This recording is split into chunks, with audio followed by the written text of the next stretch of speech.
lesson on now it's extremely difficult. Yeah, the beginning is hard. The sacrifices and the tumult. Not easy.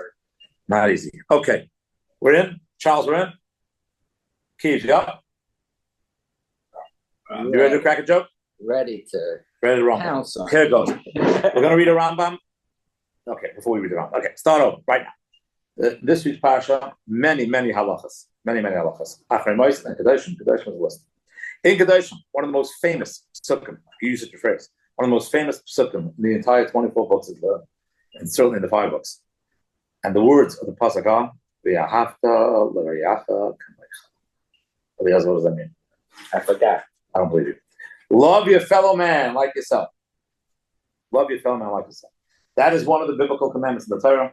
A positive commandment to love your fellow man like yourself. V'yahavta l'reyacha k'meicha. Now, that's what they have in the Lubavitcher Siddur when they start praying. Very good. That's because the Magen Avraham, 1600s, writes that before one is to pray, is to accept upon himself the mitzvah of V'ahavta l'reyacha k'meicha. So if they have, I don't know what you're saying, I trust you on it, that in the beginning of Siddurim they have this quote, that will be from it, and we will be sending out an audio share based on that this week. But that's not what tonight's about. The Rambam says in Deus 6:3, chapter 6, halacha 3, mitzvah al kaladim. It's a mitzvah, a commandment on each person. Love is called echad ve'echad Yisrael, to love each person of the Jewish nation, kid gufai, like himself. Shenemar, our pasuk, v'yahavta l'reyacha k'meicha. Lefichach, therefore. Interesting. The Rambam says therefore. Therefore what? Therefore, tzarech l'saper yeshivchai, someone to speak in praise of another. The lachas amamoina, be careful of someone else's money. Kasher chas amamanatzvay, just like he cares about his own money. Hold on, what's the place? The right to be chavaratzvay, just like he wants his own respect. That's the first half of this Rambam. Now, when it says lefichach, therefore, there's going to be a question. But when it says you're supposed to love someone like yourself, what type of commandment? How do you fulfill this commandment? That's the question we're asking. So it goes like this. We had in the past, we discussed the mitzvah that every male has of procreating, to produce children. That's the mitzvah command. What is the mitzvah of procreation? I think we discussed this once. And the debate can be, is the mitzvah having the relations? But that's not a guarantee on anything. Who knows? You can have relations and have a kid, you can have relations and have no kids. Is that when I hold a lulav, I know what I'm doing. When I sit in the sukkah, I know what I'm doing. Or is the mitzvah to have children? Procreate means having children. How do you have children? We do an action of cohabitation. Or adoption. But the action of cohabitation is in fulfillment of the mitzvah to have children. But the action of cohabitation is not a mitzvah. It's the way to get there. Can't do it otherwise. Not about marriage now. You could have children without marriage. We're talking about the action itself. Now, when it says you're supposed to love your fellow like yourself, so we have different categories of mitzvahs. Positive, negative. Man, God. What about actionable versus non-actionable? So when it says fear God is what type of mitzvah? It's a mental mitzvah. Hold a lulav. If you think about, I identify as a guy holding a lulav, you're not getting credit. I identify as a guy davening, not going to work. In fact, we've discussed this in the past. Of the 613 mitzvahs, nearly all of the 613 mitzvahs are actionable mitzvahs. Actionable. Almost everything is actionable of the positive mitzvahs, for sure. It's do something or don't do something. But it's something. It's not on almost all. There is a few, like we just said, fear God. Right now, if I'm fearing God, I fulfill a mitzvah. I could be sitting here doing nothing, and I fulfill a mitzvah. Learning Torah is a debate. Can you fulfill the mitzvah through thought process? Well, we're listening right now. Yeah, there's a question if everyone's listening. Michael got it right away. And then there's a question if you're listening, are you fulfilling a mitzvah? But certainly, and according to some, you cannot fulfill the mitzvah unless you actually verbalize the words. Some say you don't make the bracha in the morning unless you verbalize the words. Because every mitzvah, almost every mitzvah, has an action to it. So now I ask you, the mitzvah, v'ahavta l'reyacha k'meicha, love your friend. Okay, is that what? I love you? Is that when I just told Garba I love you, did I fulfill a mitzvah? Do I have to actually believe it? Do I have to actively hug you? What's going on here? What is the mitzvah? So the Rambam is a funny thing. We just read it ourselves. The Rambam says, very odd, there is a mitzvah on each person to love his fellow Jew like himself, as it says, therefore, one should speak about his friend in praise and try to protect his money. That's the action. So it's possible, some say, that the mitzvah of loving your friend, the action of the mitzvah is to speak about them. How do you love someone? I don't know how to love someone. You know, you love someone, you tell them, I love you. Or not tell you, Eliezer, I love you, because it might not even be true. I tell Garbo good things about Eliezer.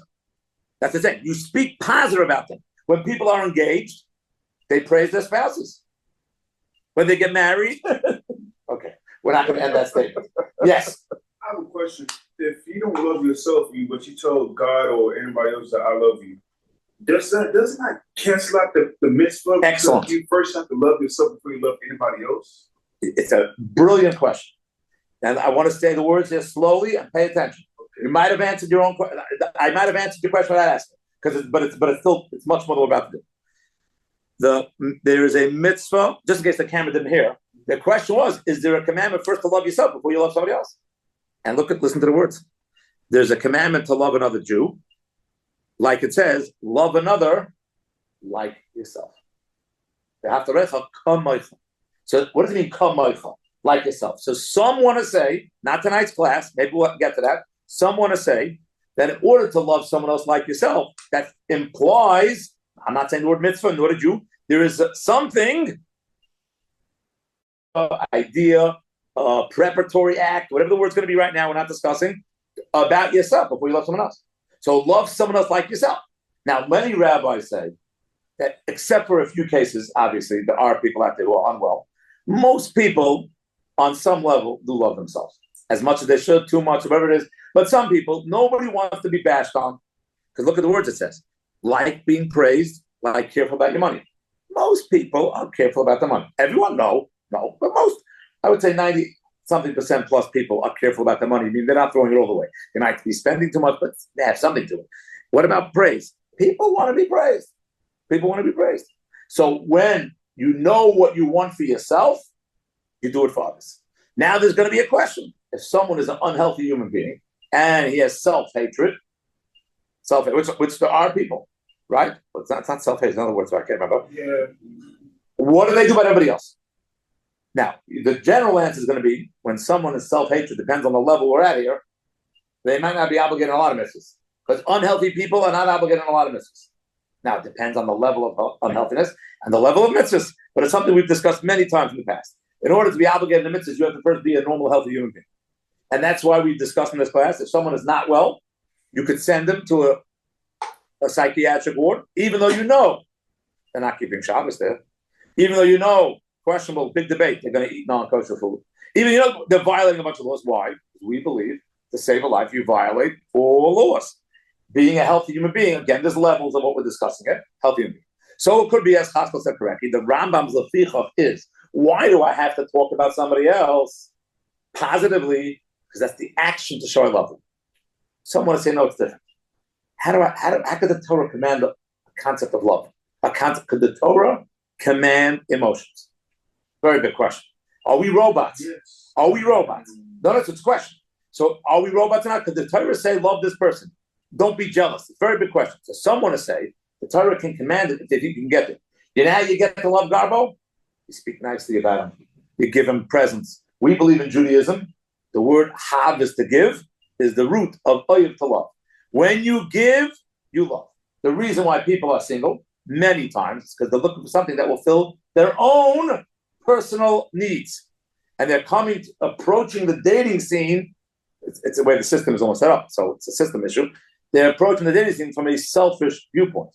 I want, I need, I desire, I think I should have. It's all deserve. It's all selfish. And married people don't think that. And married people who think like that have bad marriages. That's what I would guess. I should have $1 for every bad marriage. How do I love Michael Bass? I do. But can I love Michael Bass the same way as you did, Joe? Depends on the hour. How do I do it? One way to actually like someone is, so there's two ways to understand these words. Either we understand the first way that the actions are how you fulfill the mitzvah. I can't love my heart, it's not good enough, therefore talk good about someone. Or it's a roadmap. How do you become to love someone? Speak good about them. Be nice to someone. Usually, when you're a giver and you're nice to someone, this is what they say. I'm not trying it. But usually, if you don't like someone and you're very nice to them, after a while, your emotions start taking over. You're invested in that situation. So when you're invested in the situation, it subconsciously works. You start liking the people. That's what they say. They say it works. So there was two ways to understand this Rambam. At least two ways. The Rambam says there's a mitzvah to love someone, therefore speak highly of them. What is therefore speak highly? Either that's the way to physically manifest itself in how you fulfill this mitzvah, or it's a roadmap how to get. Okay, speak highly about someone. That's what the Rambam says. But here goes the question that they ask. I'm going to quote you a Talmudic passage. Talmudic passage. Two rabbis sitting. A folded deed. That's a contract that was not clearly written in the proper way. A folded deed was once brought before Rabbi Yehuda Nasi, who remarked, I'm looking at this contract, what's missing? It's missing a date. Towards law. There's no date on this. Reb Shimon, his son, said to his father, maybe check between the folds. The way it was written, the paper was a little folded, check it out. He ripped up the seams, and he opened it, and he saw it had a date. Rebbe was unhappy with it. His son said, by the way, I didn't write that. I just knew, I realized, I didn't write that. Rabbi Yehuda, 19, I can't see what it says here, answered, keep away from Telburn. Don't snitch on the guy. He was thinking that. Don't tell him. When I finish it. Second story. Once he was sitting in the presence of when he finished this section of the book of Psalms, he said, wow, this is really written well. He said, by the way, I didn't write it. Someone else, the same guy. He's the one who wrote it. Keep away from Telburn. Keep away from Telburn. When I said the contract was folded and disgusting and ugly and it's missing words, that's bad news. You tell him, by the way, I didn't do it. That guy did it. That's called a snitch. But here he's saying a beautiful look. Here we want to discuss. Because Rav Dimi said these words. Rav Dimi, the brother of Rav Safra, said, a man should never speak in praise of his friend because by praise he brings upon his blame. So a normal thing, when you start telling people, Garbo, stud, major catch, there's going to be some guy saying, he's not that great. He's not that great. That was quick. He didn't hesitate on that one. He was thinking it already. So wait a second. We have a concept in Didya. We're open to a passage that says, don't speak in praise of someone because I come not in praise of Caesar. What's the phrase? I came to bury him.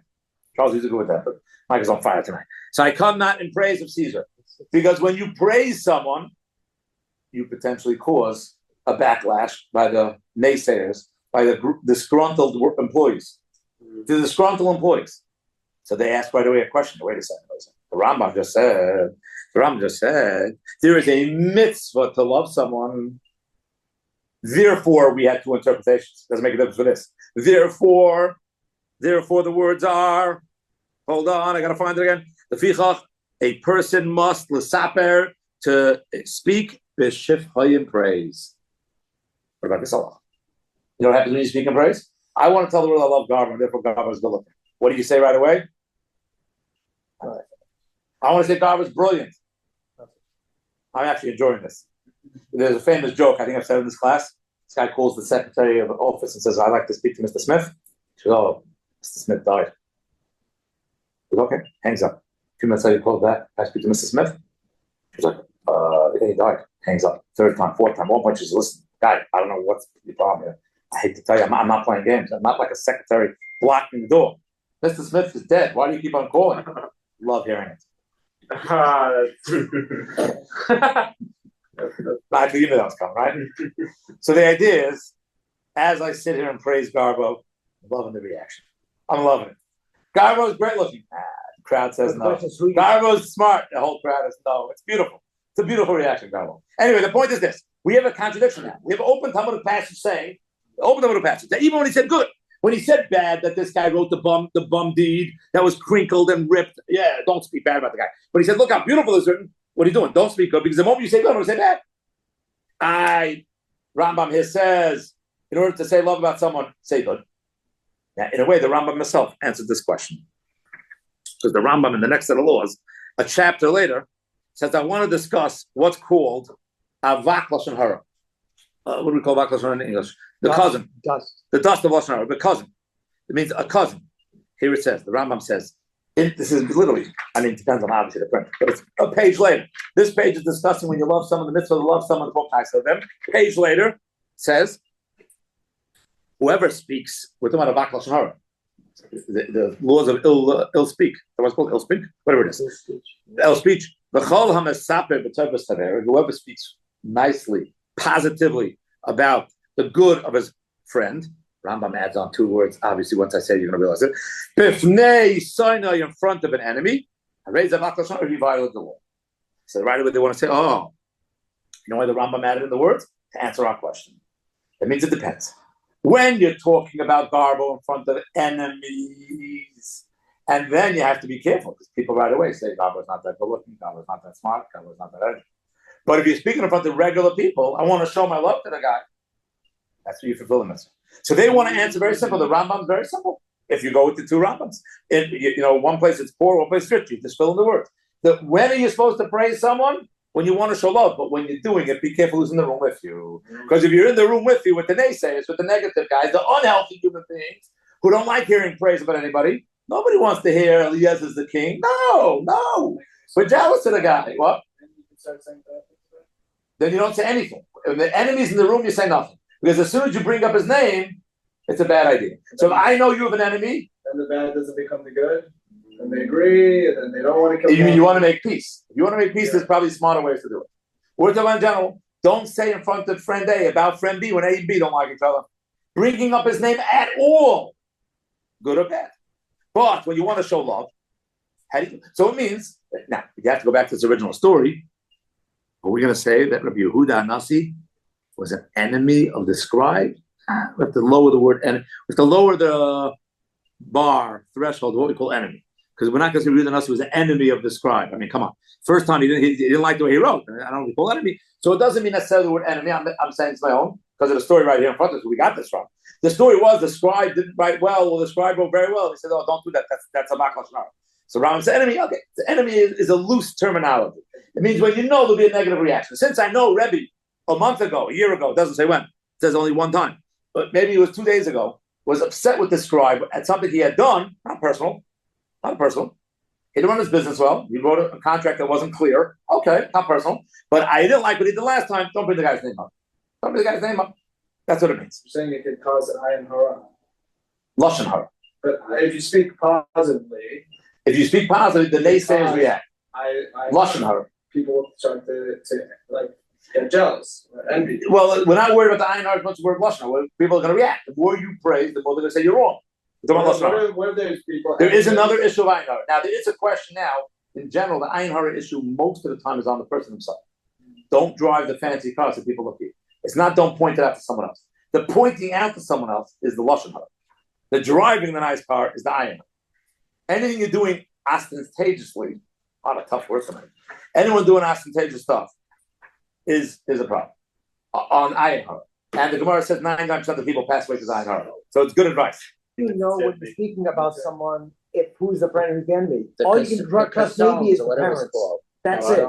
The Rebbe or the parents of the person. Who else is guaranteed going to appreciate the comment? Because everybody on some level is like, what are you talking about? So some want to say excellent, some want to say as a similar answer, not enemies, but the level would have to be very strong negative. Now here, not enemy.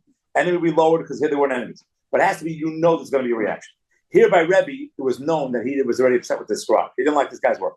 The guy's a builder in your house, and he messed up your house.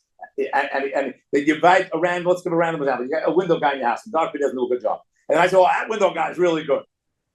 Don't tell you that he's good. That he did a great job in mom's life, but he did a crap job in mine. That's going to be the reaction. Yeah, that's going to be the reaction. So when you do that, so they want to say when there's going to be a reaction.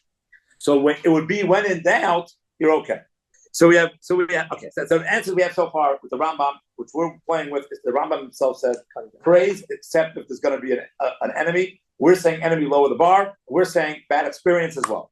Does it mean a bad experience when there'll be a negative repercussion? When in doubt, you might be okay. You once mentioned that the heavenly court meets every hour. The Gemara.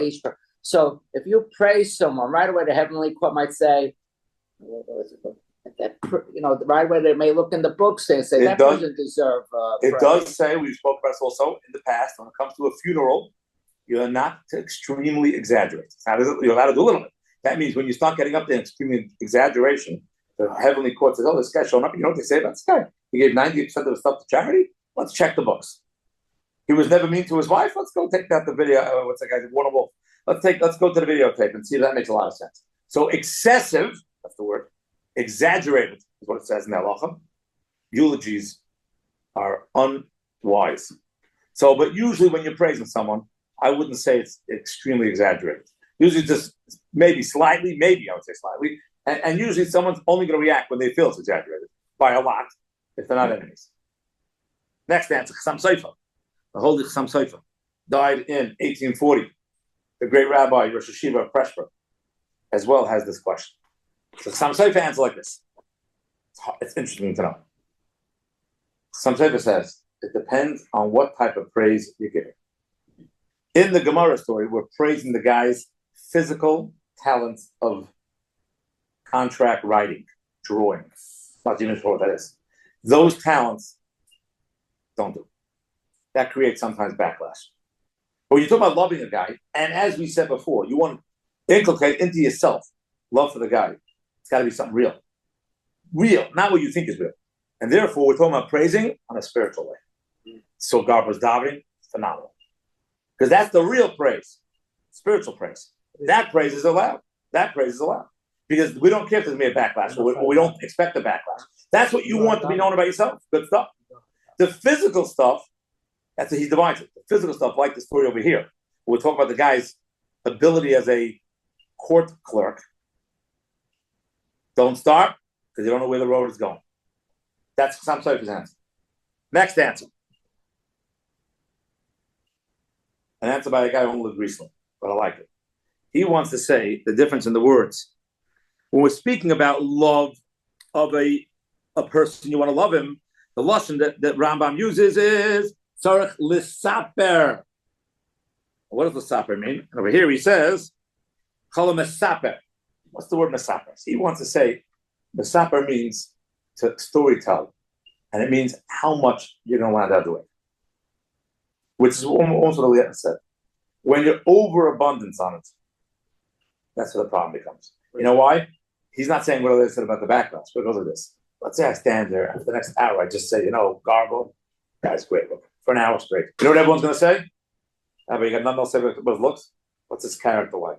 What's his family like? What's his job like? When you praise X too many times, the inference is there. When you praise one person on one time, on one thing constantly, it implies there's nothing else there. The recap is this. We have a pasuk in this week's parasha of Haftarech, Michael, love your friend like yourself. The Rambam says, therefore, we have two interpretations of therefore. Therefore, means that is the way to fulfill the mitzvah by doing something physical. Or therefore, that's how to create the love within your heart. What is the therefore? Speak positively about the person. We have a Talmudic passage, 164b in Bava Basra, that says you're not supposed to be positive about someone. It creates a backlash with negativity, contradiction. The Rambam is saying in order to show love, speak positively. On the other hand, it says don't speak positively, it creates negativity. The Rambam himself seems to answer, and he says it depends when the prohibition of not speaking positively in front of someone, when it will create a backlash, is referring to when the viewing audience has a negative feeling toward the person you're praising. Rambam says the word enemy. We said enemy is not literal. It just will create negative feelings. How much you have to assume? We could assume most people do not have the negative feelings. Therefore, when in doubt, you probably could say something. That was answer number one. Answer number two was. I can thread the needle on that thing. Answer number two is going to be if you're discussing the spirituality of the person, spiritual aspects of the love, or the physical aspects of the love. That'll be the second answer.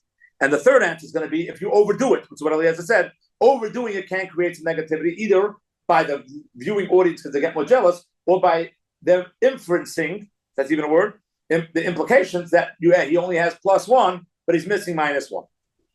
So why don't you go in a room by yourself with no one around and out loud praise that person so you're going to love that person? This way you won't have any conflict. Not sure if that works, but it's not a bad idea. I'm not sure what it'll work though. Would praising someone to yourself help in the giving aspect? I'm not sure. It might not work as well, but it's not a bad idea. What is the connection that Rambam says about watching a person's money? How does that fit in or tie in? Think about that.